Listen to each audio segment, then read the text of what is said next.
নমস্কার। আজকে আমরা ঠাকুরকে সেই সময়ের ভক্তরা কি চোখে দেখতেন সেটা একটু শুনে নেব। আজকে আমরা তার কৃপায় তাকে তার প্রতি কোনো সংশয়ের মধ্যে দিয়ে আমাদের যেতে হয় না। তো তারও আগে শুধু তো এই করোনা মহামারী এই সমস্ত নয়, এর সঙ্গে যে একটা প্রবল ঝড়, প্রকৃতির যে উন্মত্ত অবস্থা, সেই অবস্থা এই প্রথমও নয়। এই অবস্থার পরিপ্রেক্ষিতে ঠাকুর কি বলছেন এবং সেই সময় এই প্রকৃতির যে রোষানল, এটা তো বরাবরই হয়ে আসছে। তো সেই ক্ষেত্রে ভক্তরাও বা কিভাবে কি ভাবছে সেই প্রসঙ্গে এই শ্রী রামকৃষ্ণকে যে রূপ দেখিয়াছে স্বামী চেতনানন্দ মহারাজের লেখা, সেই বইটি থেকে শিবনাথ শাস্ত্রী, তখন ব্রাহ্ম সমাজের একজন বিশেষ একজন ব্যক্তি, শুধু ব্রাহ্ম সমাজেরও নয়, সমাজেও একজন খুবই গণ্যমান্য ব্যক্তি শিবনাথ শাস্ত্রী, তার স্মৃতিচারণে আমরা শুনে নেব। নমস্কার। আমার সকল ভক্ত বন্ধুদের জানাই প্রণাম। তো এবারে এই শ্রী রামকৃষ্ণ মঠ মিশন ফেসবুক পেজ থেকে প্রতি বৃহস্পতিবারের মতো আমরা তো ঠাকুরের কথা অনুধ্যান করি, ঠাকুরের কথা শুনি। আর তার কথা এমনই অমৃত কথা যে যেভাবেই আমরা, ঠাকুর নিজেই বলে দিচ্ছেন যে মিছরির রুটি আর করেই খাও আর সিধা করেই খাও, মিষ্টি লাগবেই। তো আজকে কঠিন পরিস্থিতি যাই হোক না কেন, যতক্ষণ আমরা তার কথায় তার চিন্তায় ডুবে থাকতে পারি, ততক্ষণই কিন্তু আমাদের সেই অমৃত সাগরে ডুবে থাকা। তো এই যে ঝড় বৃষ্টির প্রসঙ্গে তখনও ভক্তদের মনে যে কষ্ট হতো, তারা যে কথা ঠাকুরকে বলছেন সেই প্রসঙ্গেই আমরা খানিকটা শুনে নিই। ঠাকুর বারবার কিন্তু তিনি যে কে সেটি বলে দেবার জন্য নানা আভাস ইঙ্গিতে তিনি বুঝিয়ে দিতেন। আবার তারা যে সমাজের একজন গণ্যমান্য শিক্ষিত ব্যক্তি, তাদের কাছে তিনি নিজের রূপকে কিভাবে প্রকাশ করতেন, আবার যে গ্রামে তার সাথী চিনু শাঁখারি, তাদের কাছে বা সাধারণ মেয়েদের কাছে, ভানুপিসি, এদের কাছে তিনি নিজেকে কিভাবে প্রকাশ করতেন, আমরা এই সমস্ত ভিন্ন ভিন্ন যে স্মৃতিচারণ তার সম্বন্ধে যে বলা, সেগুলো পড়লে কিন্তু আমরা উপলব্ধি করতে পারি। রামকৃষ্ণ ধীর কণ্ঠে উত্তর দিলেন, সত্যই কি তোমরা ঈশ্বরের অবতরণ বিশ্বাস করো? আমার তো সে ধারণা ছিল না। ঠাকুর এই কথা বলছেন। তারও আগে বলছেন, ও মূর্খদের, মানে ব্রাহ্মদের, ও মূর্খদের কথা আর বলো না, এই সত্য বোঝবার মতো দৃষ্টি ওদের নেই। তো এই প্রসঙ্গে ভক্তরা আলোচনা করছে, আর তার তো সেই পঞ্চমবর্ষীয় বালকের ন্যায় ভাব, যে কথামৃতে আমরা বারবার শুনি। এই প্রসঙ্গ এইখানেই সমাপ্ত হইল। ইহার পর রামকৃষ্ণ তাহার সেই শিশুসুলভ ভঙ্গিতে ও ভাষায় আধ্যাত্ম জগতের বহু নিগূঢ় তত্ত্ব আলোচনা করিতে থাকেন। খ্রিস্টীয় ধর্মযাজকটি সেদিন তাহার প্রগাঢ় জ্ঞানের পরিচয় পাইয়া স্তম্ভিত হইয়া যান। সেদিন রামকৃষ্ণের গভীর সত্যোপলব্ধি আমাকেও বিশেষভাবে আকৃষ্ট করিয়াছিল, লিখছেন শিবনাথ শাস্ত্রী। ইহার পর হইতে আমি যখনই অবসর পাইতাম দক্ষিণেশ্বরে তাহার নিকট যাইতাম। তাহার সহিত বহুবার সাক্ষাৎ করিয়াছি। তাহার মুখনিসৃত পরম তত্ত্বের বহু মূল্যবান ব্যাখ্যা শুনিবার সুযোগও কম পাই নাই, কিন্তু পৃথকভাবে সেগুলি সব আজ স্মরণ নাই। স্মৃতিপটে যে ঘটনাগুলি তখন বিশেষভাবে রেখাপাত করিয়াছিল, তাহারই কয়েকটি এখানে উদ্ধৃত করিতেছি। তা এই যে আমরা একটা মানুষের কষ্ট, 1 কোটি মানুষ ক্ষতিগ্রস্ত হয়েছে, সেটা ভাবলেও আমাদের সত্যি মুচড়ে ওঠে বুকের ভেতরটা। তো সেই প্রসঙ্গেই কথা হচ্ছে। আমি একদিন, শিবনাথ শাস্ত্রী মহাশয় লিখছেন, আমি একদিন শ্রী রামকৃষ্ণের কক্ষে বসিয়া আছি, কয়েকটি ভক্তও সেখানে উপবিষ্ট। পরমহংস হঠাৎ এক সময় কক্ষ হইতে বাহির হইয়া গিয়াছেন। ভক্তেরা নিজেদের মধ্যেই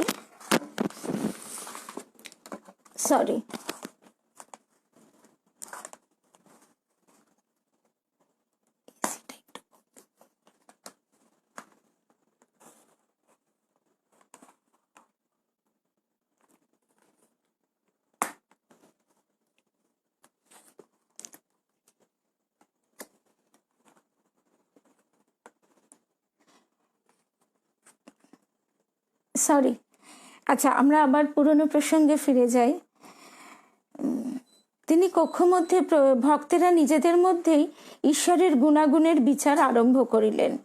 তিনি কক্ষমধ্যে প্রবেশ করিতে করিতে কহিলেন, চুপ করতে তোরা, ঈশ্বরের গুণাগুণের কথা এভাবে বিচার করে কি লাভ বল দেখি। তার মহিমা বুঝতে হলে স্মরণ, মনন, ধ্যান, ধারণা দিয়ে তা করতে হয়। তর্ক করে কি তা বোঝা যায়? ঈশ্বর যে করুণাময়, এ কথা কি যুক্তি দিয়ে সত্যিই আমায় বোঝাতে পারিস? এই অভিমান, এই দুঃখ কি আমাদের মধ্যেও মাঝে মাঝে আসে না?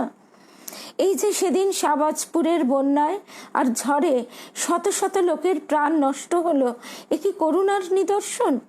তোরা হয়তো বলবি, এই ধ্বংসের ফলে ভবিষ্যতের নতুন সৃষ্টির পথ পরিষ্কার হলো। কিন্তু ঠাকুর বলছেন, কিন্তু আমি তর্ক করে বলবো, যিনি সর্বশক্তিমান, একদিকে সৃষ্টি করতে হলে কি তাকে আবার আরেক দিকে ধ্বংস করতে হবে? শত শত অসহায় শিশু, নারী, বালক, বৃদ্ধের কান্নার মধ্যে দাঁড়িয়ে কি ঈশ্বরের করুণার কথা কল্পনা করা যায় রে? মানে এই যে যেটা আমাদের সাধারণ যে বোধ, সাধারণ যে কষ্ট, সেটি কিন্তু ঠাকুর তিনি অস্বীকার করছেন না। ঠাকুর সর্বশক্তিমান, এই অনন্ত শক্তির আধার, অনন্ত ভাবের আধার, কিন্তু ঠিক জীবের যে জায়গাটায় কষ্ট হয় সেই জায়গাটি কিন্তু তিনি একবারের তরেও অস্বীকার করেননি। তিনি তাই বলছেন যে এই যে শাহবাজপুরের বন্যার ঝড়ে শত শত লোকের প্রাণ নষ্ট হলো, এ কি করুণার নিদর্শন? আবার তিনি এই যারা যুক্তিবুদ্ধিবাদী, তারা যে তর্কের মধ্যে দিয়ে আবার বলে যে না, তিনি সর্বশক্তিমান, একদিকে সৃষ্টি একদিকে ধ্বংস করছেন, কিন্তু সেক্ষেত্রেও তিনি জীবের যে আবেগ, সেই আবেগটাকে তিনি একবারের তরেও অস্বীকার করছেন না। তিনি বলছেন, শত শত অসহায় শিশু, নারী, বালক, বৃদ্ধের কান্নার মধ্যে দাঁড়িয়ে কি ঈশ্বরের করুণার কথা কল্পনা করা যায় রে? আর তারপরে এটাও তিনি বলছেন, যিনি সর্বশক্তিমান, একদিকে সৃষ্টি করতে হলে তাকে কি আরেক দিকে ধ্বংস করতে হবে? একজন ভক্ত শ্রোতা অসহিষ্ণু হইয়া বলিয়া উঠিল, তবে কি বলতে হবে ঈশ্বর নিষ্ঠুর? আসলে আমরা তার সম্বন্ধে কতগুলো বাধা বুলি আওড়াই। এই বাধা বুলি যেটা আমাদের প্রত্যক্ষ অনুভূতিই নেই, সেইখানেই তিনি দৃঢ় কণ্ঠে বলছেন যে তিনি বুঝিয়ে দেবেন তিনি কেমন, অনন্ত ভাবময় তিনি। শ্রীরামকৃষ্ণ দৃঢ় কণ্ঠে বলিয়া উঠিলেন, আরে বোকা, কে তোকে তা বলতে বলছে? ঈশ্বরের গুণাগুণ নির্ণয় কে করবে? তার অনন্ত মহিমার অন্ত কে করবে? তাই তো বলছি, কাতর হয়ে যুক্ত করে শুধু এই প্রার্থনা কর, ঈশ্বর, তোমার মহিমা বুঝবার ক্ষমতা আমাদের নেই, তুমি কৃপা করে আমাদের জ্ঞান নেত্র খুলে দাও। তাই এইটাই হচ্ছে আসল কথা, যে আমরা আমাদের মাঝে মাঝেই কিন্তু এই অভিমান, দুঃখ, কষ্ট, এবং যারা সত্যি যুক্তিবুদ্ধিবাদী মনোভাব নিয়ে কথা বলেন, তারা এই কথাটা তো বলেন যে এই কি তার করুণাময় রূপের নিদর্শন? কিন্তু তিনি যে কিরকম, তার যে অনন্ত ভাব, অনন্ত লীলা, যা আমাদের সীমিত ক্ষুদ্র যুক্তি বুদ্ধি বোধের অগম্য, তো সেই তিনি কিরকম, আগে সেটি প্রত্যক্ষ অনুভূতি দ্বারা বুঝতে হবে যে তিনি কে। সেই ঠাকুর যেমন বলতেন, আগে যদি তুমি জমিদারের সঙ্গে জোশো করে ভাব করে নিতে পারো, তারপর সে প্রয়োজন হলে তোমায় কোষাগারও খুলে দেবে, বা কোথায় তার কত জায়গা জমি আছে সেই সব তোমাকে দেখিয়ে দেবেন। তো ঠিক সেই রকম আমরা তার কাজের কোনো বিচার বুদ্ধি দ্বারা তার সীমা পাবো না, সীমাও পাবো না, কিছু বুঝতেও পারবো না। কিন্তু ওই যে ঠাকুরের কথা যে তিনি সেই কষ্ট আবেগটাকেও অস্বীকার করছেন না, আমরা তখন তাদের কষ্টে আমাদের যতটা সম্ভব, এবং সেই সম্ভবটা যেন সত্যিই সম্ভব হয় সেইভাবে আমাদের চেষ্টা, কাজ, তার মধ্যে দিয়ে তার যে সেবা, শিবজ্ঞানী জীব সেবা, যেটা আমাদের অন্তরে অন্তরে বুঝতে হবে, শুধু মুখের কথা নয়, সেইভাবেই আমাদের এগিয়ে যাওয়ার চেষ্টা তার। তখন তিনি কৃপা করে, করুণা করে যা বোঝাবার বুঝিয়ে দেবেন। আসলে ঠাকুর তিনি তখন যে ব্রাহ্ম ভক্তরা, তাদের কাছে যারা সমাজের গণ্যমান্য ব্যক্তি, তাদের কাছে কিভাবে নিজেকে প্রকাশ করতেন বা তারা তাকে কি ভাবত, সেই প্রসঙ্গেও এই কথাটা একটু বলি। প্রতাপচন্দ্র মজুমদার, তিনি কেশব সেনের অনুগামী একজন ব্রাহ্ম নেতা। তিনি বাগ্মী, সাংবাদিক, লেখক। ইউরোপ, আমেরিকা, জাপান প্রভৃতি জায়গায় তিনি ধর্ম প্রচার করেছেন। এমনকি তিনি শিকাগো বিশ্ব ধর্ম সম্মেলন, সেখানেও তিনি যোগদান করেন পরবর্তী সময়। তিনি লিখছেন, এই প্রতাপচন্দ্র মজুমদার, তার কথা আমরা কথামৃতে কিন্তু অনেকবারই পেয়েছি। সেই অসাধারণ মানুষটি যখনই যেখানে যান সেখানেই নিজের চারপাশে এক জ্যোতির্ময় পরিবেশ সৃষ্টি করেন।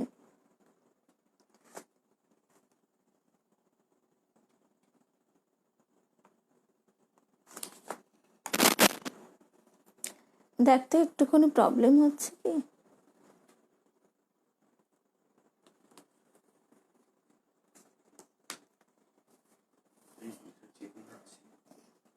তার সঙ্গে যখনই প্রতাপচন্দ্র মজুমদার তিনি লিখছেন, সেই অসাধারণ মানুষটি যখনই যেখানে যান সেখানেই নিজের চারপাশে এক জ্যোতির্ময় পরিবেশ সৃষ্টি করেন। তো এই কথাটি আমাদের বিশেষভাবে লক্ষ্য করতে হবে যে তার যে উপস্থিতি, সেই উপস্থিতি তখন তাকে কজনই বা, মানে এই যে ব্রাহ্ম সমাজের নেতা, এরা কজন তাকে ঠিক ঠিক বুঝতে পেরেছিল? ঠিক ঠিক বোঝার তো প্রশ্নই ওঠে না, কারণ সেই অনন্ত ভাবময় ঠাকুরকে বোঝাই সম্ভব না, তার আভাসটুকুই বা কে পেয়েছিল। কিন্তু এই যে একটা প্রত্যক্ষ, একেবারে সরাসরি যে অনুভব, সেই অনুভব তিনি প্রত্যেকটা মানুষের মধ্যে, যারাই তার কাছে যেত, একেবারে যাদের তিনি সেই আধার তখনও মানে প্রস্তুত নয়, তাদের ক্ষেত্রে তিনি বলতেন, যাও বিল্ডিং টিল্ডিং দেখো গে। আর বাকি যারা ভক্ত বা মানুষ তার কাছে যেত, তারা কিন্তু অনুভব করত যে অদ্ভুত একটা জ্যোতির্ময় বলয় সৃষ্টি হয়েছে।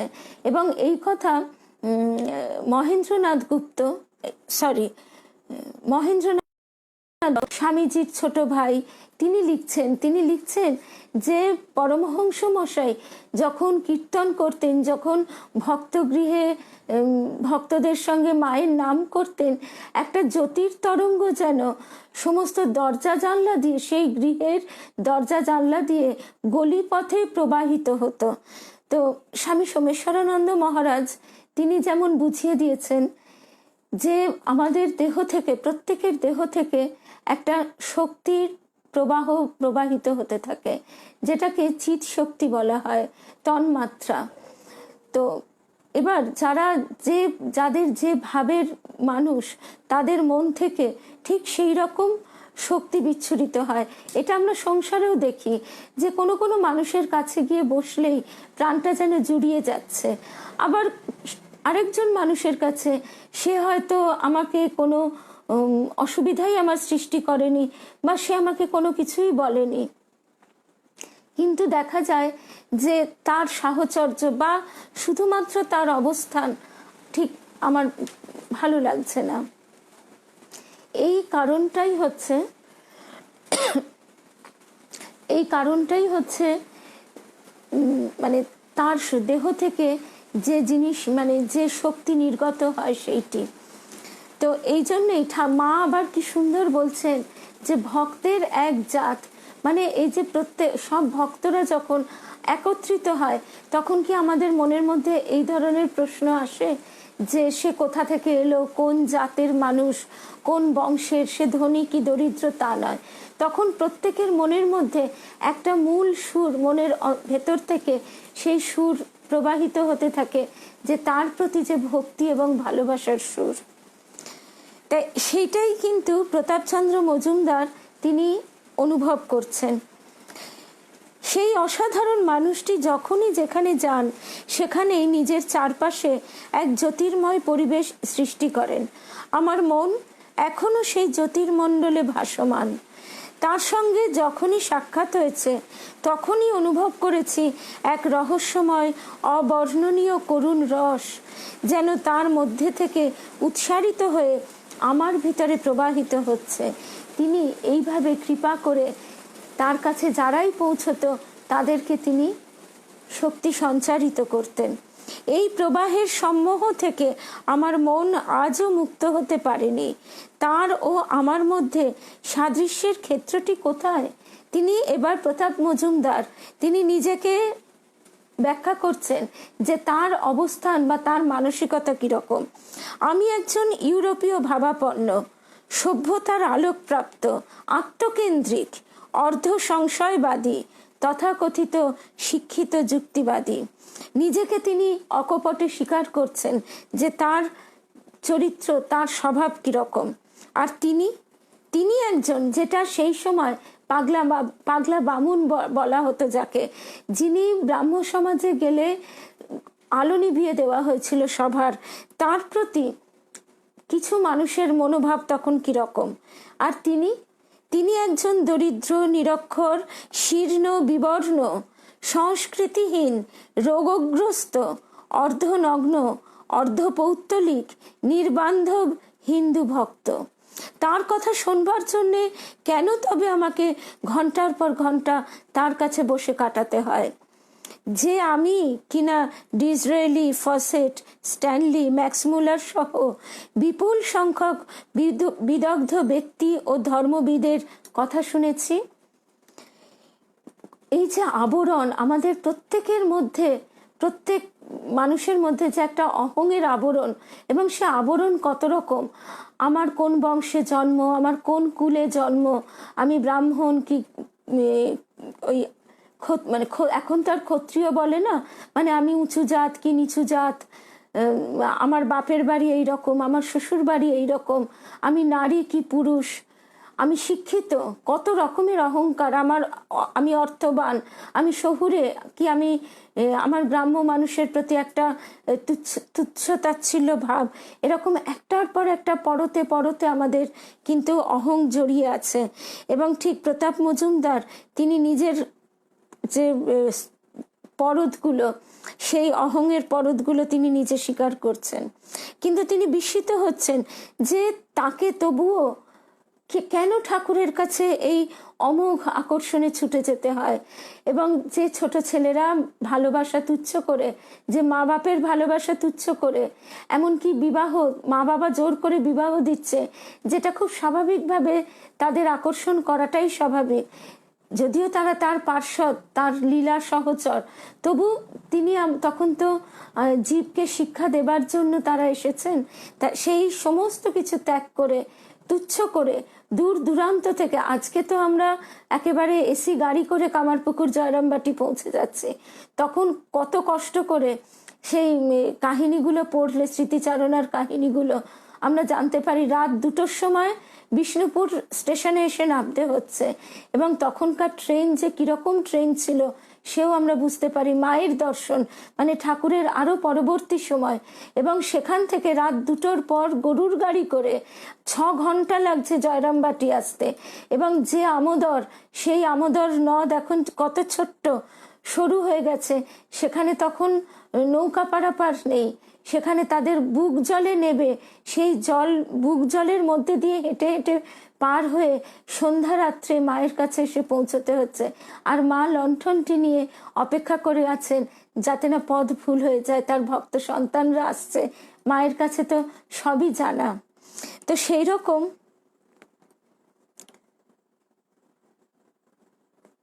এই যে প্রতাপ মজুমদার, তিনি যে লিখছেন যে তার কত পাণ্ডিত্য, তিনি যে সমস্ত বইপত্র লেখাপড়া শিখেছেন সেখানে তো আমাদের ঠাকুরটি একেবারে মূর্খ শিরোমণি। আবার তিনি রহস্য করে বলতেন যে নরেন আমাকে যতটা মুখ্য ভাবে আমি ততটা মুখ্য নই, আমি নামসই করতে পারি।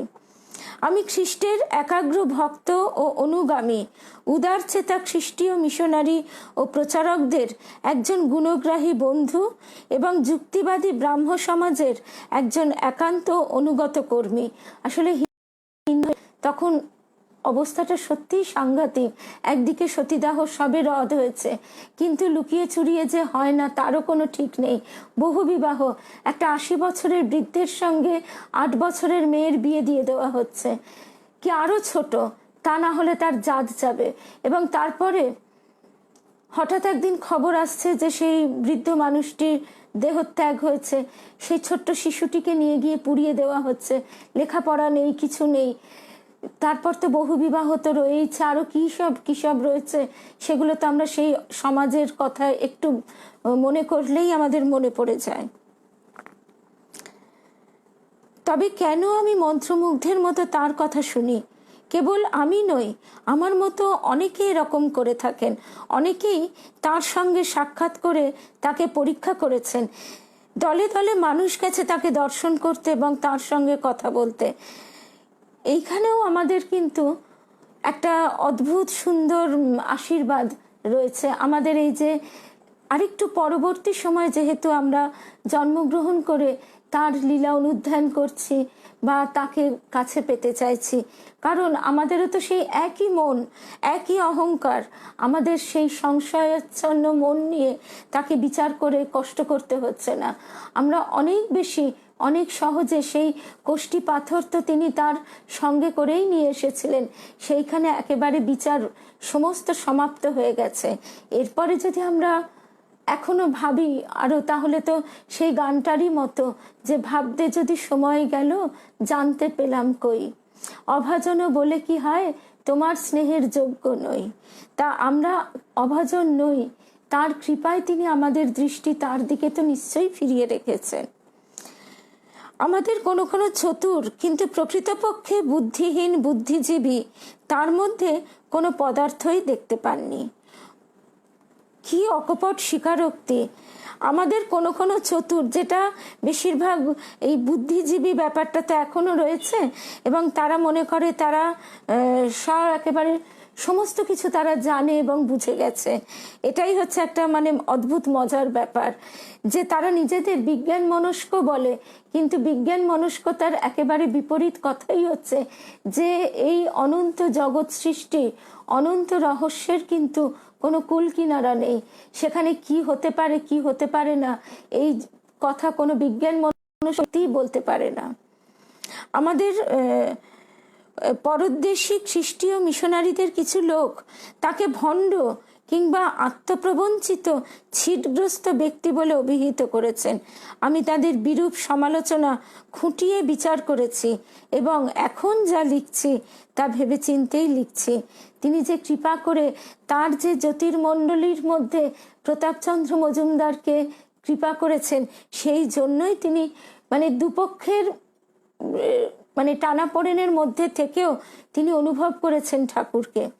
এই হিন্দু সাধুর বয়স 40 আছে, তিনি জাতিতে ব্রাহ্মণ, তার দেহ স্বভাবত সুঠাম, কিন্তু যে ভীষণ কৃচ্ছ সাধনের মধ্য দিয়ে তার চরিত্র বিকশিত হয়েছে তা চিরকালের মতো তার দেহযন্ত্রকে বিপর্যস্ত করে দিয়েছে।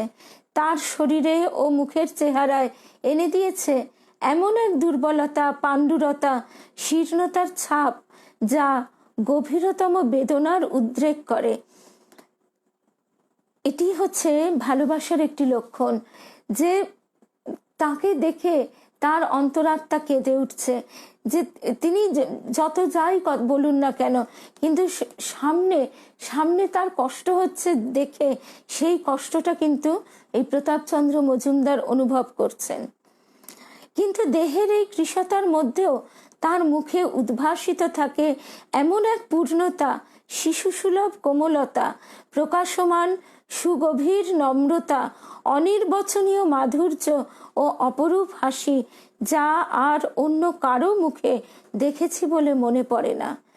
এই কথাটি কিন্তু সবচেয়ে বড় কথা এবং সবচেয়ে শেষ কথাও, যে অনির্বচনীয় মাধুর্য, যে সৌন্দর্য, যে মাধুর্য মানুষ ভাষায় প্রকাশ করতে পারে না। হিন্দু সাধুরা তাদের বাহ্যিক রূপ ও আচরণের ব্যাপারে বিশেষ সচেতন। তারা গৈরিক বস্ত্র পরেন, ভোজনের ব্যাপারে কঠোর নিয়ম মেনে চলেন এবং গোঁড়া মনোভাব নিয়ে জাতি বিচার করেন। সাধুত্বের অভিমান তাদের স্পষ্ট। কত বড় কথা যে সাধুত্বের অভিমান, যে অহংকার ত্যাগ না করলে আমরা তার আভাসই পাবো না, সেইখানে সাধুত্বের অভিমান তাদের স্পষ্ট, যেন গূঢ় জ্ঞানের ভাণ্ডারী এমন ভান তারা করে থাকেন। সর্বদাই গুরুজির আসনে আসীন, তারা দৈব কবচাদি বিতরণ করে থাকেন।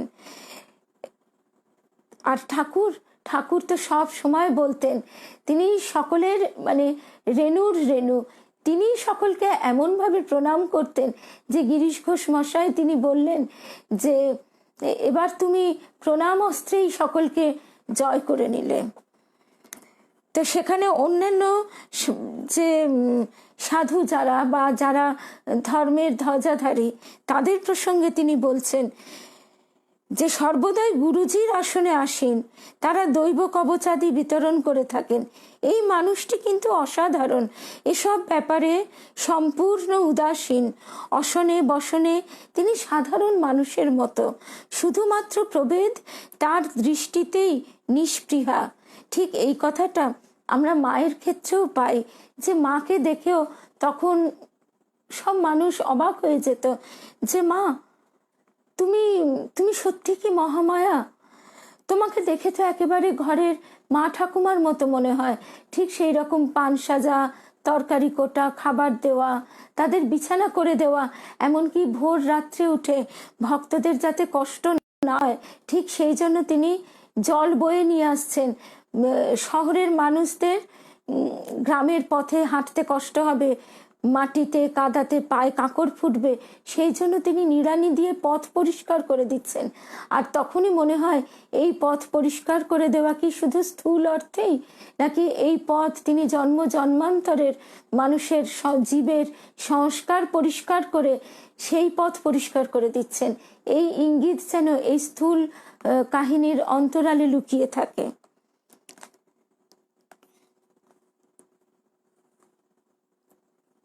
এই নিষ্পৃহতার কথা, এই নিষ্পৃহ এইটাই বলছেন যে শুধুমাত্র প্রভেদ তার দৃষ্টিতেই নিষ্পৃহা।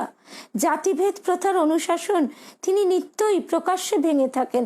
আজকে এই মুহূর্তে আমাদের কাছে বেশ কিছুটা সরল হয়েছে জাতিভেদ প্রথা, কিন্তু তখন জাতিভেদ প্রথা যে কোন পর্যায়ে পৌঁছেছিল সেটা আমরা সবাই জানি। তাকে কেউ আচার্য বা গুরু বললে তিনি অত্যন্ত দৃঢ়তার সঙ্গে এই মর্যাদা অস্বীকার করেন, এবং কেউ তাকে কোনো বিশেষ সম্মান প্রদর্শন করার চেষ্টা করলে তিনি অধীর অসন্তোষ প্রকাশ করে থাকেন। কোনো রকম অলৌকিক বিভূতি তার নেই, অথবা কোনো গুপ্ত রহস্যও তার জানা নেই, একথা তিনি বিশেষ জোর দিয়েই বলেন। আর তার অলৌকিকত্ব, তার সেই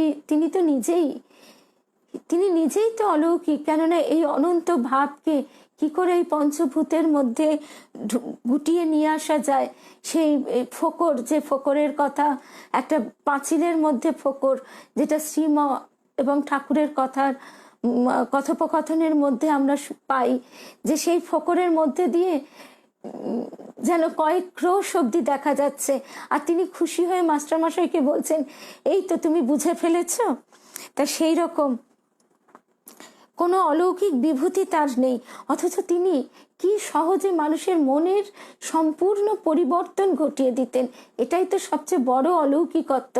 আমরা যদি নরেন্দ্র স্বামীজিকে দেখি, যে স্বামীজি নরেন থেকে কি করে বিবেকানন্দ হলেন, সেই যে পথ চলা, সেটাই তো তার অলৌকিক মহিমা, ঠাকুরের অলৌকিক মহিমা।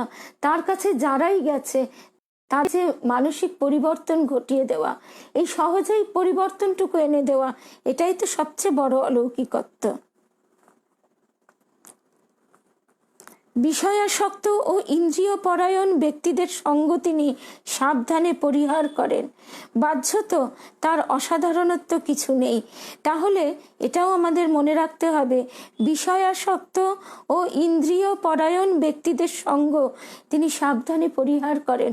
তাহলে আমরা যদি তাকে আমাদের অন্তঃস্থলে হৃদয় আসনে প্রতিষ্ঠিত করতে চাই, তাহলে আমাদের কত সজাগ থাকতে হবে। উপদেশ হিসাবে তিনি নিজের ধর্মের কথাই বলে থাকেন, কিন্তু কি সেই ধর্ম?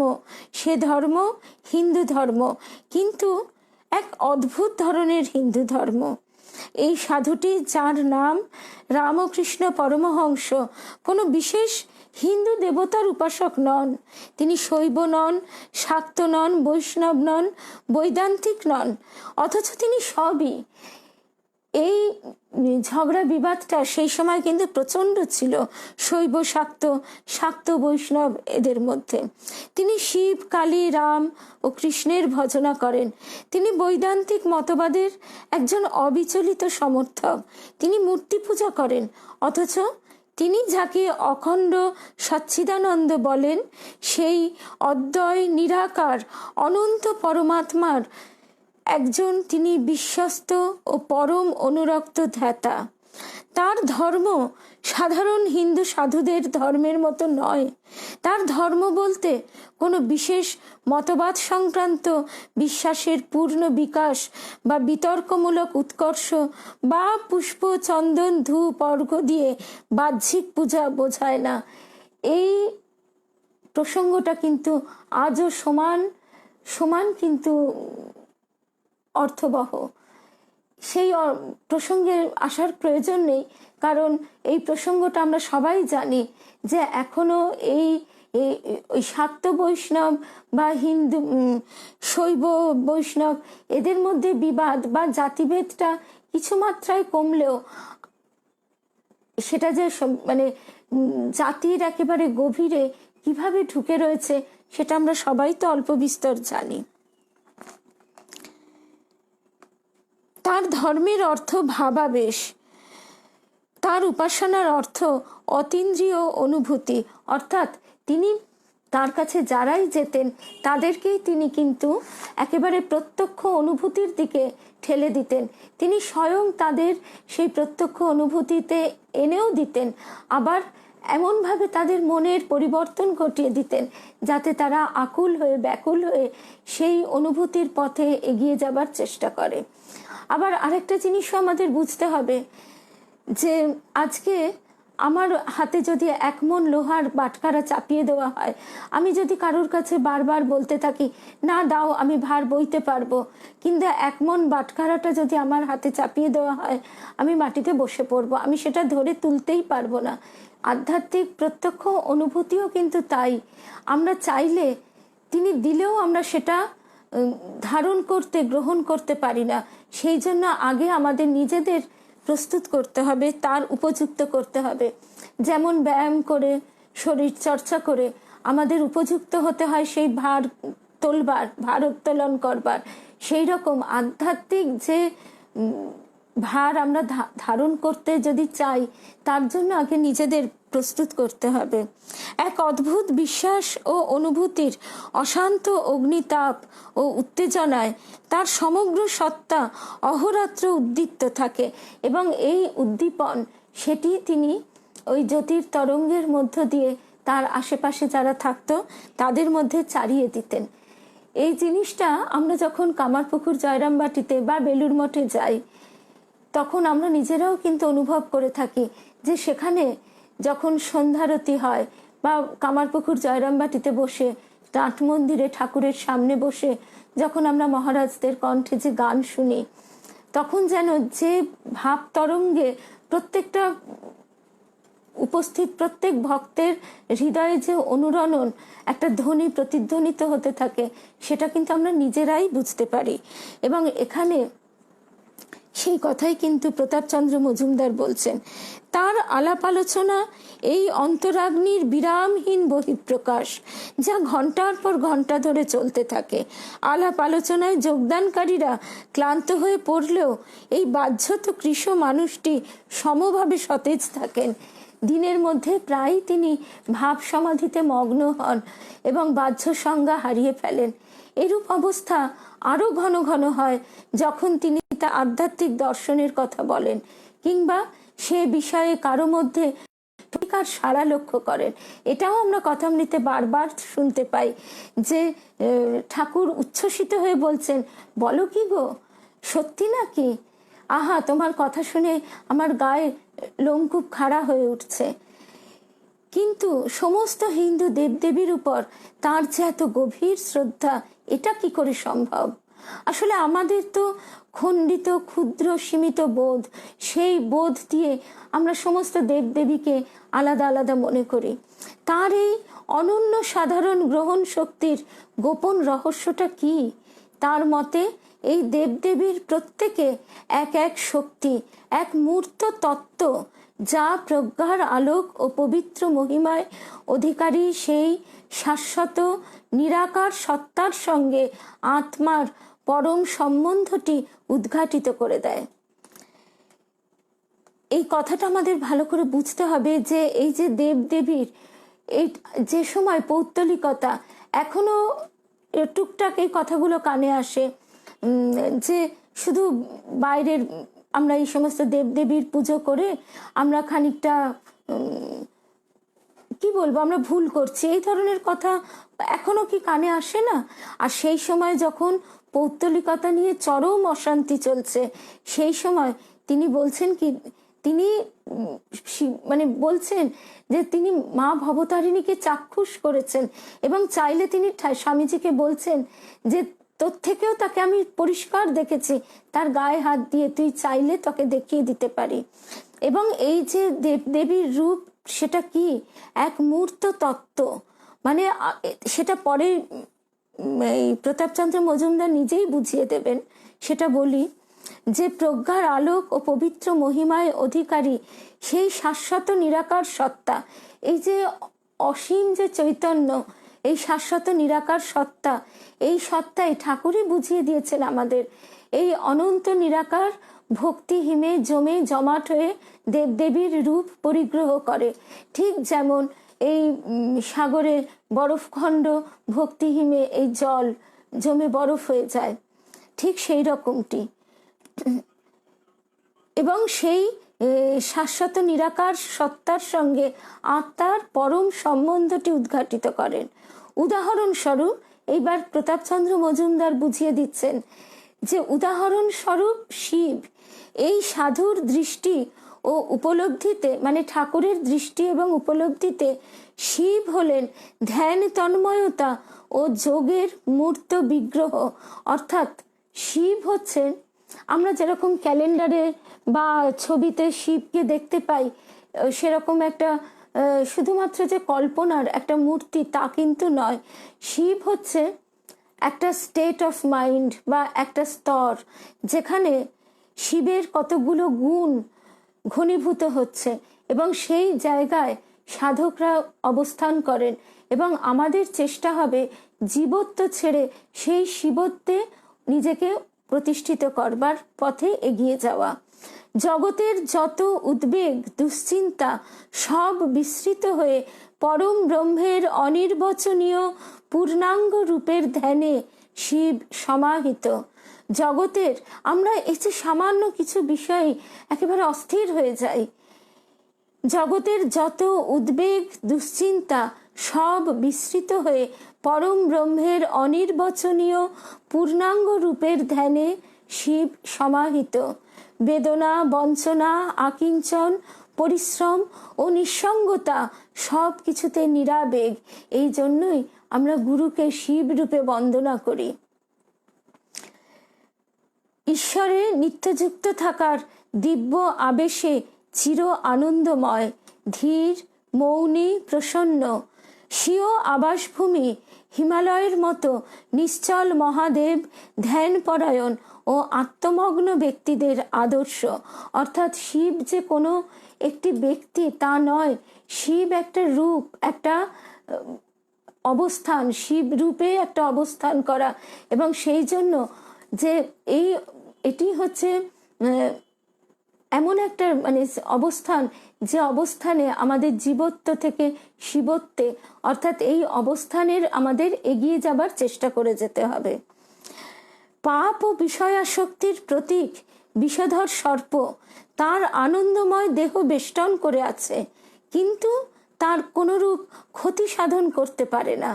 অর্থাৎ এই সংসারে থাকলেও সমস্ত কিছু আমাদের যতই বেষ্টন করে থাকুক, আমরা যদি সেই শিবত্বে অধিষ্ঠান করতে পারি শিব রূপে, তাহলে কোনো কিছুই আমাদের এই আসক্তি ইত্যাদি ক্ষতি সাধন করতে পারবে না। বিভীষিকা ও বিপদের মধ্যে নানা রূপ ধরে মৃত্যু মোতায়েন তার আশেপাশে, কিন্তু পারে না তাকে শঙ্কিত করতে। সেই অবস্থা, মনের সেই অবস্থা, সেই উন্নত অবস্থা যেখানে কোনো কিছুই আমাদেরকে এই বিষয় আসক্তি আমাদের আকর্ষণ করতে পারবে না, মৃত্যুর প্রতি আমাদের কোনো ভয় থাকবে না, কোনো কিছু আমাদের আশঙ্কিত সংশয়ান্বিত করতে পারবে না। সব মানুষের দুঃখ দুর্দশার বোঝা শিব নিজেই বহন করেন। অন্য সকলকে অমরত্ব দান করবার জন্য অতি মারাত্মক গলাধ্যকরণ করেন। সকলের কল্যাণের জন্য ধন সম্পদ ও সুখ ভোগ পরিত্যাগ করে সতী স্ত্রীকে তার কঠোর তপশ্চর্যা ও নির্জন বাসের সঙ্গিনী করেন এবং একমাত্র আভরণ রূপে ভস্য ও ব্যাঘ্র চর্ম ধারণ করেন।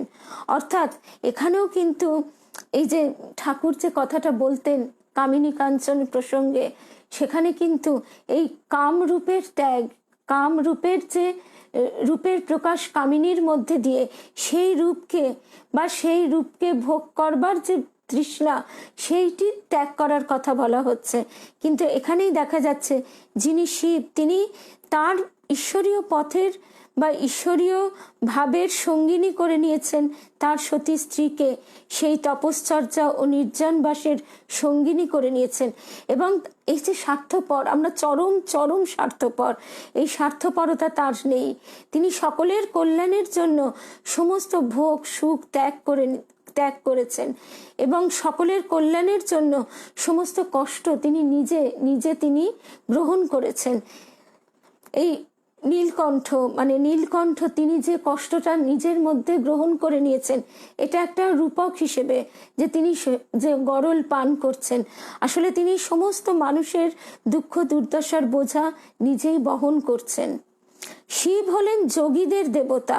শিবের গুণাবলীর বিস্তৃত আলোচনা করার সময় আনন্দময় পুরুষটি তার আদর্শের মহিমায় ডুবে যান এবং সমাধিমগ্ন হয়ে পড়েন, দীর্ঘকাল বাহ্য জ্ঞান শূন্য থাকেন। তিনি শিবের স্তোত্র বেশিক্ষণ বলতে পারতেন না, তিনি শিবের কথা বললেই তিনি অধিষ্ঠ হয়ে পড়তেন।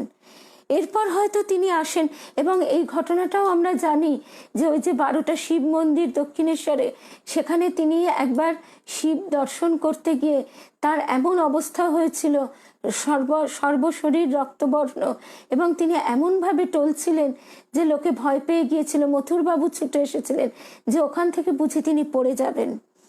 এরপর হয়তো তিনি আসেন কৃষ্ণের প্রসঙ্গে, যাকে তিনি প্রেমের অবতার রূপে উপলব্ধি করেন। তিনি বলেন, লোক সমক্ষে কৃষ্ণের রূপ যেভাবে অঙ্কিত করা হয়, সেই কৃষ্ণের মুখখানি দেখুন। এখন ঠাকুরের ভাষা তো তিনি এইখানে সেইভাবে একেবারে মুখের ভাষাটা তিনি উদ্ধৃত করেননি। তিনি বলছেন, প্রতাপচন্দ্র মজুমদার, যে তার কথাটা তিনি নিজের ভাষাতেই বলছেন যে কৃষ্ণের যে রূপ আমরা দেখি, যে রূপ আমরা কবি কল্পনায় অথবা শিল্পীর কল্পনায় যে রূপের ছবি আমরা দেখি, সেই কৃষ্ণের মুখখানি দেখুন। পুরুষের অথবা নারীর কোন মুখের সঙ্গে এর সাদৃশ্য! কি অসাধারণ কথা যে সেই কৃষ্ণের মুখের মধ্যে নারীর মুখের যে সৌন্দর্য, নারীর মুখের যে লাবণ্য, সেই লাবণ্যও ঝরে পড়ছে। আবার তার মধ্যে যে তাকে দেখে নারী বা পুরুষের কোনো মিশ্র একটা যে মানে বৃহন্নলা সেরকমও মনে হয় না, কিন্তু অদ্ভুত একটা তার রূপ। কাম ভাবের আভাস মাত্র কি আছে এই মুখে?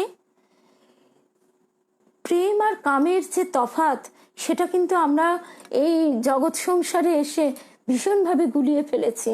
যে ভালোবাসার মধ্যে যতটা সৌন্দর্য, যতটা স্বর্গীয় আভাস, যতটা স্বর্গীয় সুগন্ধ, ঠিক ততটাই দুর্গন্ধ রয়েছে এই কামভাবের মধ্যে। পুরুষালী রুক্ষতার লেশ মাত্র নিদর্শন কি আছে? কৃষ্ণের মুখ কমনীয় নারী মুখ, এতে আছে পূর্ণ মাত্রায় বালকের লালিত্য, বালিকার লাবণ্য। তিনি তার বহুমুখী ও বহুরূপী ভালোবাসা দিয়ে নরনারীর হৃদয় জয় করেছিলেন এবং তাদের ভক্তিপথে নিয়ে এসেছিলেন। আমরা যখন রাধাকৃষ্ণের বা গোপিনীর সঙ্গে রাসলীলায় কৃষ্ণের যে মধুর মনোহর মুখখানি দেখতে পাই, আবার যখন সেই কুরুক্ষেত্র যুদ্ধে, সেই যুদ্ধের ধ্বংসলীলার মধ্যে, সেখানেও কিন্তু তার মুখে একটা অদ্ভুত কোমলতা, শান্তি, আনন্দের একটা অদ্ভুত ছায়া আভাস আমরা দেখতে পাই। সেই রূপটাই কিন্তু ঠাকুরের মুখের মধ্যে প্রতিফলিত হতো, সেই অনির্বচনীয় সৌন্দর্য, যেটা ভাষা দিয়ে প্রকাশ করা যায় না, যেটা শুধুমাত্র অনুভব করতে হয়। স্বর্গীয় প্রেম প্রত্যেকটি পবিত্র মানব সম্পর্কের রূপ নিতে পারে, তা প্রমাণ করা শ্রীকৃষ্ণের মহান ব্রত ছিল। বৃদ্ধ পিতামাতার হৃদয়ের সমস্ত ভালোবাসার অধিকারী স্নেহময় শিশুরূপে, সঙ্গী বন্ধুদের গভীরতম আনুগত্য ও ভালোবাসার পাত্র প্রেমময় সাথী ও সখারূপে, এবং নারীদের পূজ্য প্রিয় প্রভুরূপে কৃষ্ণ হিন্দুস্থানে ভক্তিধর্মের প্রবর্তন করেছিলেন। কৃষ্ণের রূপমাধুরী ও চরিত্রের গভীরতা আজও মানুষের বোধ সীমার অতীত। তারপর এই সাধু বলেন, তিনি এই জাতীয় প্রেম ভক্তির অভিজ্ঞতা উপলব্ধি করার জন্য দীর্ঘকাল গোপ ও গোপীর বেশে ছিলেন। এই ভক্তিতে মানুষের অন্তঃপ্রকৃতি ঠিক যেন আমাদের পরম প্রভু ও একমাত্র সখা, সেই প্রেমময় ঈশ্বরের সতী স্ত্রী ও অনুরক্ত বন্ধুতে পরিণত হয়। কৃষ্ণ ভক্তির অবতার। ঈশ্বরের প্রতি যে জ্বলন্ত ভালোবাসা এই শীর্ণ ঈশ্বর প্রেমী তার সরল অন্তরে পোষণ করেন। তার তীব্রতায় তার দেহ হঠাৎ কঠিন ও নিশ্চল হয়ে যায়, তিনি অচৈতন্য হয়ে পড়েন। এই যে সমাধির রূপটা যে কিরকম, সেই রূপের বর্ণনা যতই তার ভক্তরা দিতে চান না কেন, সেটি যে না দেখেছে, যে অনুভব না করেছে, সেই প্রেম যে কিরকম মহা সৌভাগ্যের বিষয় যে আমাদের গুরুদেবের কাছে, এমনকি এই যে যারা দীক্ষা নিয়েছেন সেই সমস্ত ভক্তরাও তারা তাদের গুরুর মধ্যে দিয়ে কিন্তু সেই আভাস হয়তো কিছুটা পান।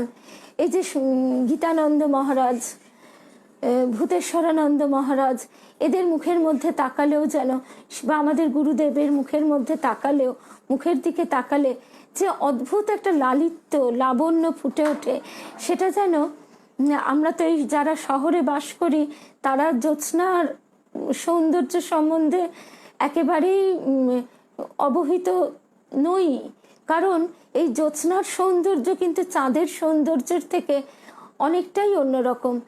চাঁদ আকাশে সে এক অপূর্ব রূপ নিয়ে প্রকাশিত হয়, কিন্তু সেখান থেকে জ্যোৎস্না ধারা যখন বিগলিত হয়ে সমস্ত পৃথিবীকে ভাসিয়ে নিয়ে যায়, সমস্ত গাছপালা, মাটি, পৃথিবীর নদী, প্রান্তর, ধানক্ষেত সমস্ত কিছু ধৌত করে, সেই যে সৌন্দর্য, সেই যে লাবণ্য, সেই করুণা ধারা, সেই সমস্ত যেন ঠাকুরের মধ্যে থেকে তার কৃপা করুণা হাসি দৃষ্টির মধ্যে দিয়ে প্রবাহিত হতো, যার আভাস আমরা এই আমাদের গুরু মহারাজদের মধ্যেও কিন্তু পেয়ে থাকি।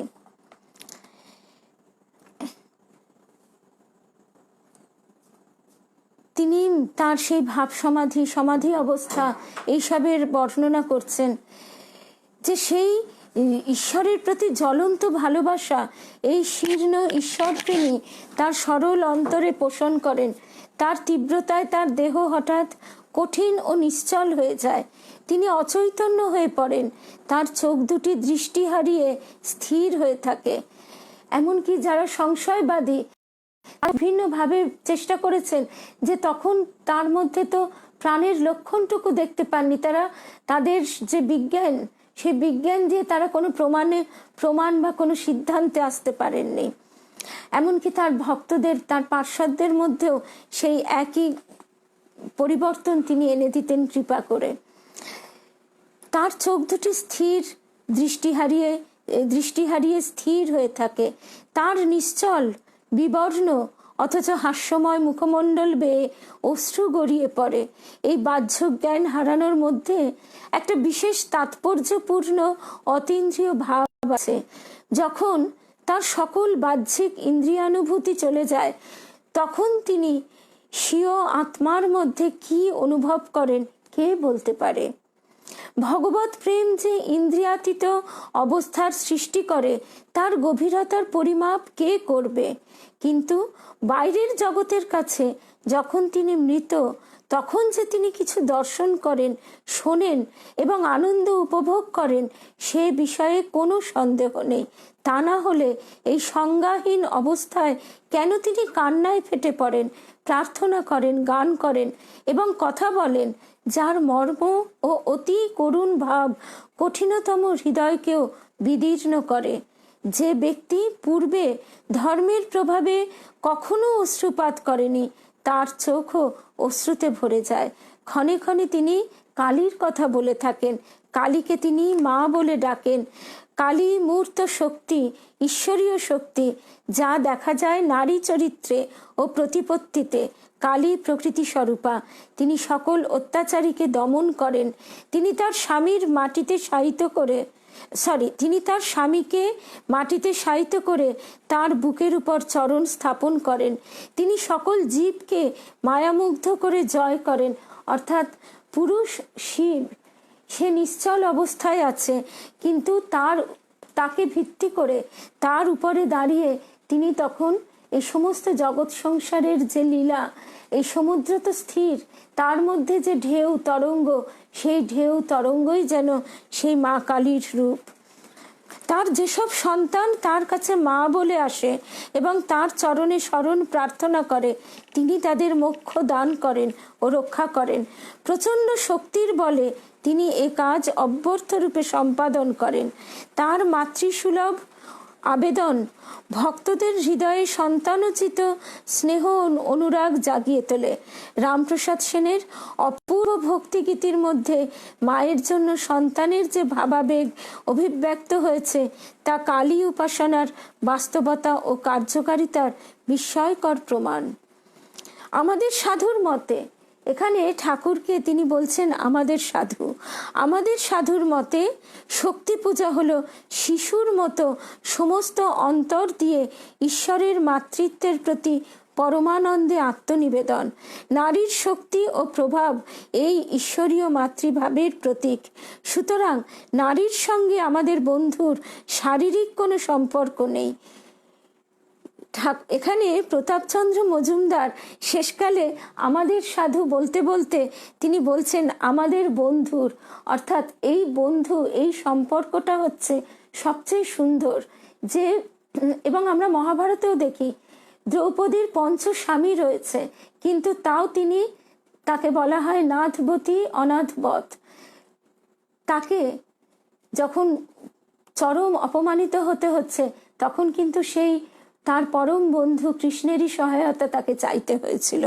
তো এখানেও ঠাকুরও কিন্তু শিবনাথ শাস্ত্রীকে একবার রহস্য করে বলেছিলেন, শিবনাথ শাস্ত্রী হতে ব্রাহ্ম সমাজের একজন গণ্যমান্য ব্যক্তি, তো তাকেও তিনি বলেছিলেন যে কি গো, বহুদিন আসনি কেন? তখন শিবনাথ শাস্ত্রী বললেন, আজ্ঞে এই বিভিন্ন কাজে ব্যস্ত থাকায় আসতে পারিনি। তা তখন ঠাকুর রহস্য করে বললেন যে সে কেমন কাজ গো যে বন্ধুর কথা ভুলিয়ে দেয়। তো আমরা আমাদের এই সংসারে এইসব নানা রকম কাজ নিয়ে এত ব্যতিব্যস্ত যে আমরা সব কাজের সময় পাই, কিন্তু তাকে ডাকবার সময় আর কিছুতেই পাই না, তার কাছে যাওয়ার আর আমাদের সময় হয়ে ওঠে না। তো তিনি আবার বলছেন, সুতরাং নারীর সঙ্গে আমাদের বন্ধুর শারীরিক কোনো সম্পর্ক নেই। পুরুষের পক্ষে মাতৃভাব ছাড়া অন্য কোনোভাবে নারীকে জয় করা সম্ভব নয়। নারী তার মোহিনী শক্তি দিয়ে সমস্ত জগৎকে ঈশ্বরের ভালোবাসা থেকে দূরে রাখে। ঠাকুর বলতেন এই কামিনীকেই ত্যাগ করার কথা। ঠাকুর বলতেন ঠিক বিপরীতে পুরুষেরও যে আকর্ষণী শক্তি ভোগের দিকে টেনে নিয়ে যাওয়া, সেখান থেকেও তিনি নারীকে বিদ্যার শক্তিকে সরে থাকতে বলতেন। কারণ এগুলি ছোট চুম্বক, এই চুম্বকের আকর্ষণে যখন মানুষ একবার পড়বে, তার মোহে মুগ্ধ হবে, তখন সে ঈশ্বর থেকে অনেক দূরে সরে যাবে, সেই আকর্ষণে ডুবে যাবে। নারী তার মোহিনী শক্তি দিয়ে সমস্ত জগৎকে ঈশ্বরের ভালোবাসা থেকে দূরে রাখে। নারীর অবর্ণনীয় শক্তি উচ্চতম ও পবিত্রতম সাধু সন্তদের ইন্দ্রিয়া শক্তি ও পাপের জগতে নামিয়ে এনেছে। কাম সম্পূর্ণরূপে জয় করা ছিল রামকৃষ্ণের সারা জীবনের আকাঙ্ক্ষা, এটা তিনি বলছেন। কিন্তু ঠাকুর তিনি যে কি, সেটা আজকে আমরা যেন এই সমস্ত পড়তে পড়তে বুঝতে বুঝতে তিনি কৃপা করে এই সবের মধ্যে দিয়ে আমাদের একটুখানি বুঝিয়ে দিয়েছেন। কিন্তু তিনি তখন লিখছেন, কাম সম্পূর্ণরূপে জয় করা ছিল রামকৃষ্ণের সারা জীবনের আকাঙ্ক্ষা। কিন্তু তিনি তো প্রেম স্বরূপ, তার মধ্যে কামনার লেশ মাত্র নেই। তিনি এবং মা, তাদের যে অভিনব দাম্পত্য, এই দাম্পত্য আমাদের কাছে কিন্তু যা ইতিহাসে কোনোদিন ঘটেনি, সেটি তিনি আমাদের কাছে প্রকাশ করেছেন। যে আমাদের জীব পৃথিবীতে এসেছে, তার যেটুকু কামনা বাসনা সংসার, সেটুকুকেও তিনি স্বীকার করেননি, কিন্তু সেটাকেও জয় করা, ওভারকাম করা কিভাবে করতে হবে, তার আদর্শ, বিরাট বড় আদর্শ তিনি আমাদের সামনে রেখেছেন।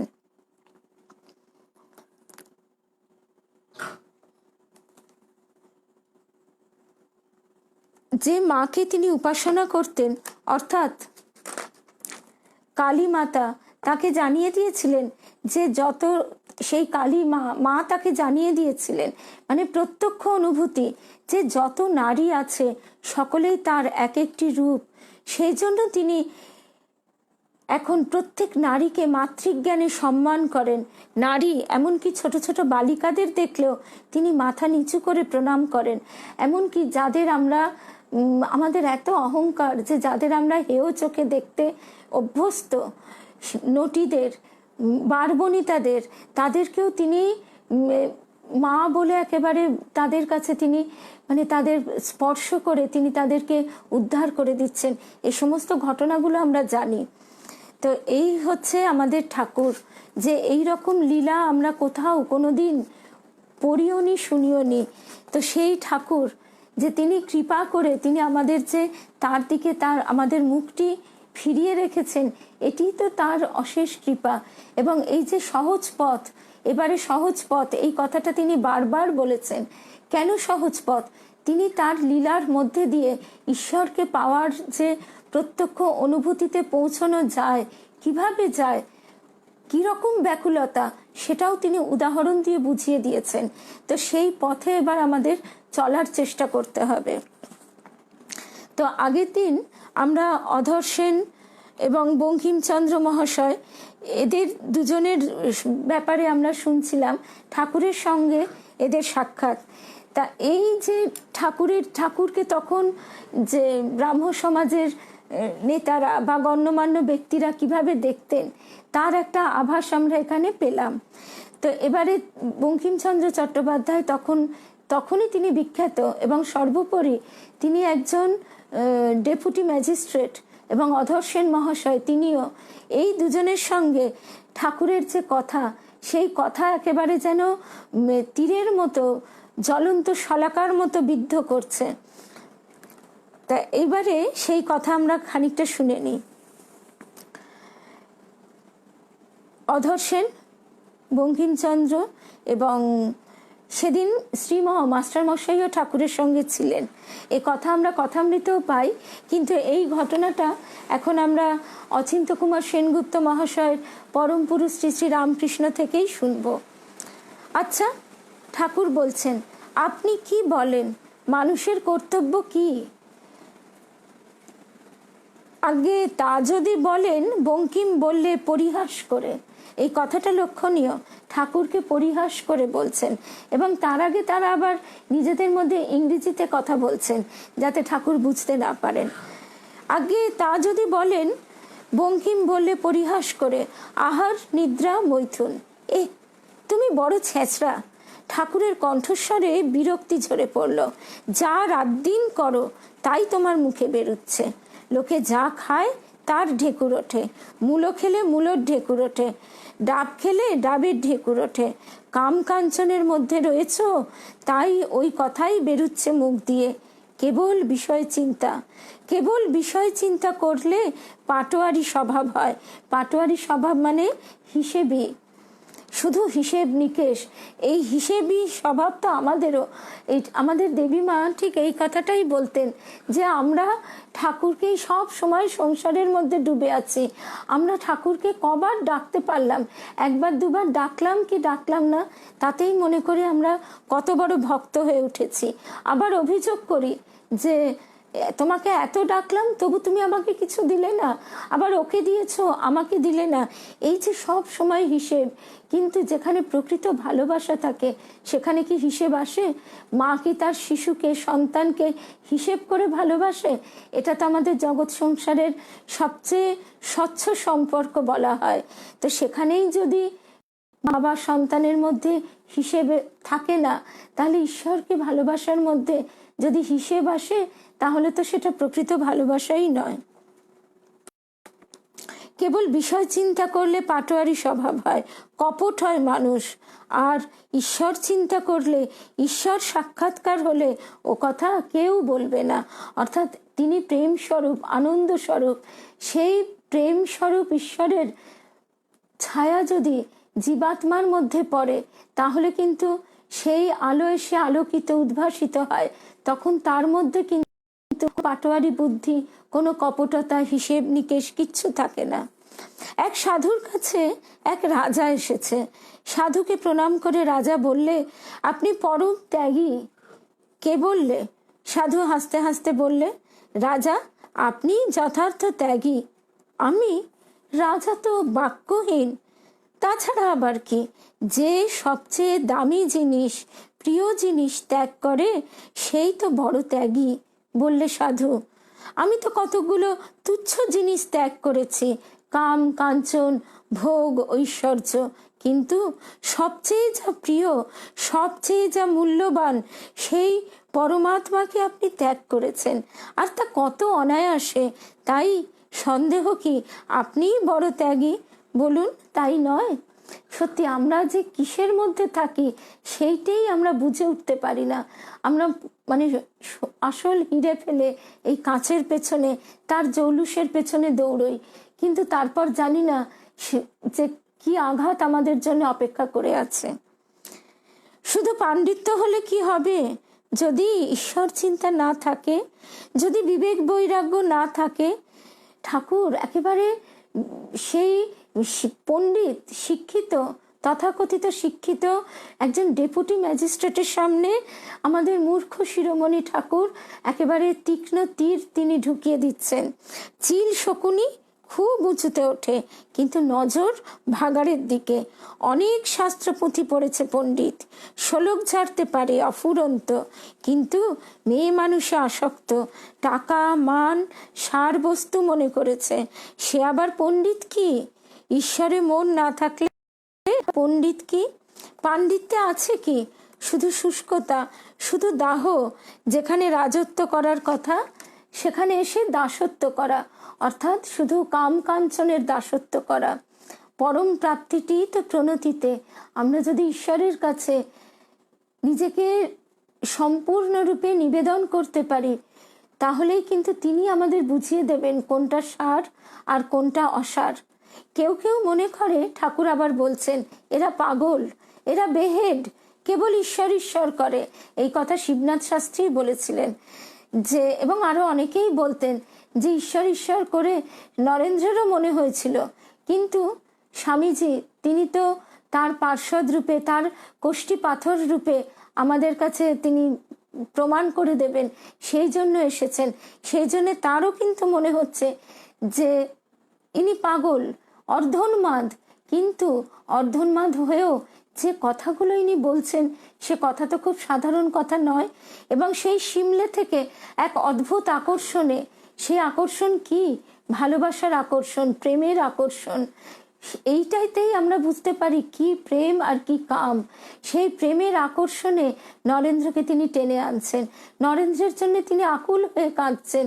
তিনি ভক্তদের জন্য কুঠির ছাদে উঠে ডাকছেন, ওরে তোরা কে কোথায় আছিস, আয়। এটাই প্রেম। আমরা জীব সমাজে, জীব জগতে প্রেম আর কামকে বারে বারে বারে বারে গুলিয়ে ফেলি এবং সেটাকে, সেই স্বর্গীয় বস্তুটাকে একেবারে দুর্গন্ধময়, অত্যন্ত ঘৃণ্য একটা বস্তুতে পর্যবসিত করি। কেউ কেউ মনে করে এরা পাগল, এরা বেহেড, কেবল ঈশ্বর ঈশ্বর করে। আর আমরা কেমন শ্যায়না, কেমন সুখ ভোগ করছি। কাকও মনে করে আমি বড় শ্যায়না, কিন্তু আসলে কি খায়? কেবল উড়ুর পুরুর করে। আবার দেখো এই হাঁস, দুধে জলে মিশিয়ে দাও, জল ত্যাগ করে দুধ খাবে। সুখ ভোগ যা বিষ হয় তাই তো সংক্ষেপে বিষয়। ঠাকুরের কি সুন্দরভাবে বুঝিয়ে দেওয়া। আর লেখক বলছেন যা বিষ হয় তাই তো সংক্ষেপে বিষয়। মানে এই যে বিষয়ের প্রতি আমাদের আকর্ষণ, সেটাই কিন্তু ক্রমশ বিষ হয়ে আমাদেরকে একেবারে মৃত্যুর দিকে। মৃত্যু মানে এই দেহ থেকে বেরিয়ে যাওয়া নয়, মৃত্যু হচ্ছে যম। এই যম কি? গুরুদেব আমাদের বলতেন এই যম মৃত্যু, এটা হচ্ছে সংশয়, অবিশ্বাস, সন্দেহ, হতাশা, বিষাদ, এইগুলোই হচ্ছে মৃত্যু। তার মধ্যে আছে সুখের প্রতিশ্রুতি। সুখ যখন সত্যিই চাও, বড় সুখটাই নাও না কেন, সেই আরোর সুখ, সুখের চেয়ে অধিকতর যে সুখ, এইটাই আমাদের ভুল হয়ে যায়। প্রথম থেকেই আমাদের সেই শিক্ষাই দেওয়া হয়। আমরা মনি ফেলে কাঁচের পেছনে দৌড়ই। আমরা সুখ বলে যেটাকে ধরতে যাই সেটা যে আসলে অসুখ, সেইটাই আমরা বুঝতে পারি না। যা পেয়েছি, কুড়িয়েছি ও জমিয়েছি, তার চেয়েও যা আরো, মানে আমরা সত্যি আমরা শুধু জড়োই করি, জড়োই করি। ছোটবেলার কোন ডায়েরি, কোন খাতা, কোন বই, এগুলো কোনোটাই আমাদের সঙ্গে যাবে না। কোন খেলার পুতুল, শাড়ি, গয়না, এমনকি আমরা প্রাণে ধরে আবার সেই জিনিসপত্রগুলো কি করি, সেগুলো আবার প্রাণে ধরে, এদিকে মনে ভোগ বাসনা একেবারে গলায় গলায়, কিন্তু সেই ভোগ বাসনাটাও মিটিয়ে নিই না, সেগুলো জমিয়ে রেখে দিই যেন পরে আরো আরো আরো ভোগ করতে পারবো। সেগুলো একেবারে জমতে জমতে আমাদের পুরো একেবারে 20 মন বোঝার ভারে পাকের মধ্যে চেপে ধরে। সুখের বাজি জিতিয়ে দেবে বলে কত ঘোড়াই ধরলাম জীবনের ঘোর দৌড়ের মাঠে। লেখক লিখছেন সুখের বাজি জিতিয়ে দেবে বলে, এই সুখের জন্যই আমরা বিবাহ করি, সন্তানের চেষ্টা করি, বাড়িঘর বানাই, টাকা পয়সা জমাই, আবার একটু আধটু বাড়িঘর হয় না, আমরা একটা ফ্ল্যাট থাকতে দুটো ফ্ল্যাট কিনি, একটা গাড়িতে তো একে পোষাই না, মানে এমনি সাধারণ গাড়ি তো হলো, আবার তাতেও হয় না, আরো দামি গাড়ি, আরো দামি গাড়ি, এরকম চাওয়ার, গয়না গাটি, এই সমস্ত বোঝা বোঝা। রবি ঠাকুরের সেই গানটা মনে পড়ে যায় যে তুমি যত ভার দিয়েছ সে ভার করিয়া দিয়েছ সোজা, আমি যত ভার জমায়ে তুলেছি সকলই হয়েছে বোঝা। আর সেই ভারের বেগেতে আজকে আমরা ছুটে চলেছি, কারণ আমরা যে কাজ করে ফেলেছি তার সংস্কার, তার আকর্ষণ তো আমাদের টানবেই। আমাদের তো কর্মক্ষয়ের কথা আমরা ভাবি না, আমরা শুধু কর্মের বোঝা চাপিয়ে যাচ্ছি তার কাছে। তাই আমাদের সমস্ত কর্ম যেন নিবেদন করে দিতে পারি, যাতে আমরা সংস্কারের জালে আর না জড়াই। আরো দেখো এই হাঁসের গতি, বললেন আবার ঠাকুর, একদিকে সোজা চলে যাবে, তেমনি শুদ্ধ ভক্তের গতিও কেবল ঈশ্বরের দিকে। কি অসাধারণ কথা যে শুদ্ধ ভক্ত, যার সেই তীব্র ব্যাকুলতা, তার গতিও হবে কেবল ঈশ্বরের দিকে। আর আমাদের তো তা একেবারেই নয়। আমরা এক সপ্তাহ দু নৌকোয় পা রেখে চলি। সংসার একদিকে করে যাচ্ছি, আবার একদিকে একটু আধটু ঠাকুরকে ডেকে ভাবছি, ঠাকুর আমার সংসারটা আরো ফলে ফুলে পরিপূর্ণ করে দাও। আবার শুধু তাই নয়, এই যে তিনি বলছেন যে শুদ্ধ ভক্তের গতিও কেবল ঈশ্বরের দিকে। আজকে যদি এটা একটা খুব সাধারণ উদাহরণ মনে পড়ে যায় যে আমার সন্তান যদি দূরে থাকে, এবার তার কাছ থেকে আমার ডাক আসে যে সে কোনো কারণে আমাকে ডেকেছে, আমি তখন কি করব? আমি সোজাসুজি, সে যদি ব্যাঙ্গালোরে থাকে, সোজাসুজি সেইখানে পৌঁছবার চেষ্টা করব।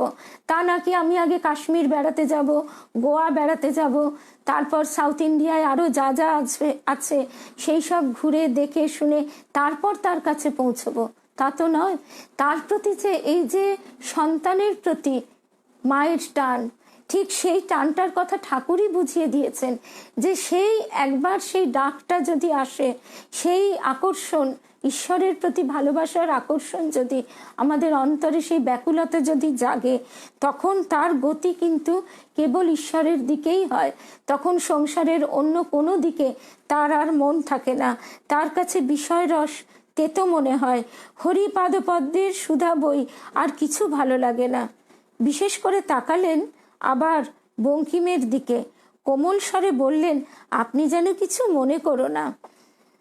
ঠাকুর এতই তার দয়া, এতই কৃপা যে তিনি আবার বঙ্কিমচন্দ্র, তিনি তো একজন, যতই হোক তার বুদ্ধিবৃত্তি চূড়ান্ত, সেই বুদ্ধি দিয়ে কিন্তু তিনি তার কথাগুলো তার মনের ভেতরে কিন্তু যাচাই চলছে, তিনি বুঝছেন, তিনি উপলব্ধি করছেন, এবং সেইটি ঠাকুর তো পরিষ্কার বুঝতে পারছেন, ঠাকুর দেখতে পাচ্ছেন। তাই ঠাকুর মিষ্টি করে কোমল স্বরে বলছেন, আপনি যেন কিছু মনে করো না।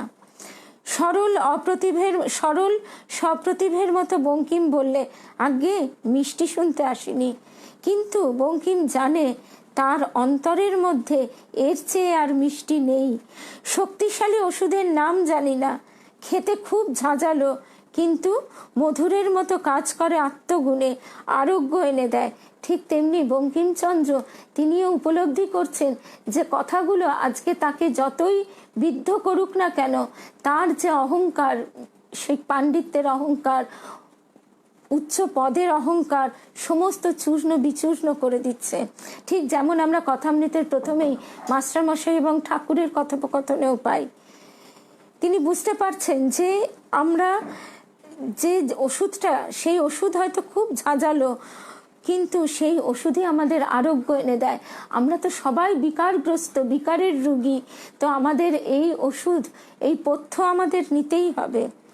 ভক্ত ঈশ্বরের কাছে বিষয় চাইলেও ঈশ্বর তাকে তার পাদপল্লবী উপহার দেন। কি অসাধারণ কথা যে আমরা, সত্যি কথা, তিনি কৃপা করে, তিনি 1886 সালে তিনি যখন কৃপা করে আমাদের সেই আশীর্বাদ করলেন যে তোমাদের আর কি বলবো বলো, তোমাদের চৈতন্য হোক।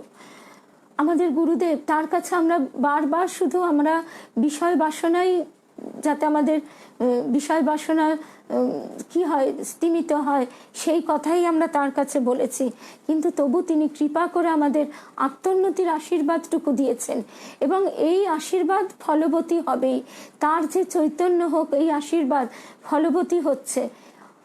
কোনো ক্ষেত্রে ধীরে, কোনো ক্ষেত্রে জন্ম জন্মান্তর পেরিয়ে যাচ্ছে। আর যার মধ্যে সেই ব্যাকুলতা, তার মধ্যে তীব্রতা, তার মধ্যে সে চাইছে যে তার এই জন্মেই সেটা লাভ হোক। তাই ভক্ত ঈশ্বরের কাছে বিষয় চাইলেও ঈশ্বর তাকে তার পাদপল্লবী উপহার দেন। তিনি কৃপা করে সেই তার আশ্চর্য আশীর্বাদটা করে দিয়েছিলেন। সেই আশীর্বাদ কিন্তু আজও ক্রিয়াশীল। সেইটি হচ্ছে সহজ পথ, যে তোমাদের চৈতন্য হোক। আমরা তার কাছে বিষয় বাসনা থেকে যাই চাই না কেন, তিনি কৃপা করে কিন্তু তার দিকে আমাদের মুখটা ফিরিয়ে নেন। আবারও সেই অনুকূল কৃপা প্রতিকূল কৃপার কথা এসে যায়। কখনো সেই ওষুধ ঝাঁঝালো তীব্র হয়, আবার কখনো একটু মিষ্টি মিষ্টি ওষুধ দিয়েও, ওই হোমিওপ্যাথির বড়িগুলো যেরকম, সেরকম মিষ্টি মিষ্টি ওষুধ দিয়েও কাজ চলে। তো তিনি জানেন কাকে কিভাবে ফিরিয়ে নিতে হবে। সেই তার পথে যেন আমরা সবাই এগিয়ে চলতে পারি, এই প্রার্থনাই তার কাছে রাখি। নমস্কার।